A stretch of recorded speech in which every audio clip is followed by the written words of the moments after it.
Have you ever stood on a windswept shore when the tide is out, and the mudflats stretch for miles, when the air smells of salt and rotting kelp, and the only sound is the wind scraping across bare rock?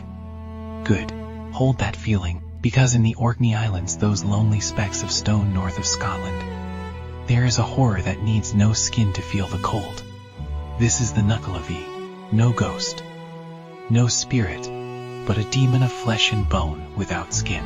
Imagine a man fused to a horse, both stripped bare, muscle glistening black-purple in the rain, veins pulsing like wet rope, lungs heaving without protection, every tendon exposed to the salt air. Its breath steams not with warmth, but with the stench of plague and rotting seaweed. Its eyes burn with a yellow fire that sees not with sight, but with hunger, and it rides the tidal flats when the wind blows from the northeast. The old Orcadians knew its rules. It cannot cross fresh water a single stream. A puddle after rain, even the dew on grass will stop it dead. So when the Nuckelavee rises from the sea, the islanders would run not to high ground, but to the nearest burn, the nearest ditch, and stand ankle deep in running water until the thing passed. It hunts for suffering. Where it walks, crops wither overnight.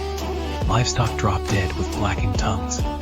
Wells turn brackish, and those who meet its gaze, especially those who see the rider's single eye burning above the horse's head, are struck with wasting sickness that no doctor can name. They fade like tide-smooth stone, their bodies forgetting how to hold life. But here is what the stories whisper in Gaelic, what tourists never hear. The Nuckelavee was not always a demon. Long ago, before the Norse came, before the stones were raised, a shaman of the first people made a pact with the sea itself. He asked for power to protect his people from invaders. The sea answered, but demanded a price. Your skin, your comfort, your humanity. He agreed. And the sea took everything but his rage. Now he rides forever, neither man nor beast, neither dead nor alive, cursing the land he was meant to save. He is not evil, he is unmade.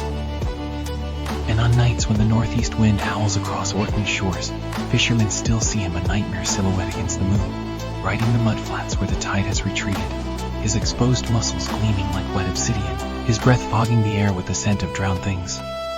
The true horror of the Nuckelavee is not his skinless form. It is the realization that protection and punishment can wear the same face, that the hands meant to shield us can become the very thing that poisons the well.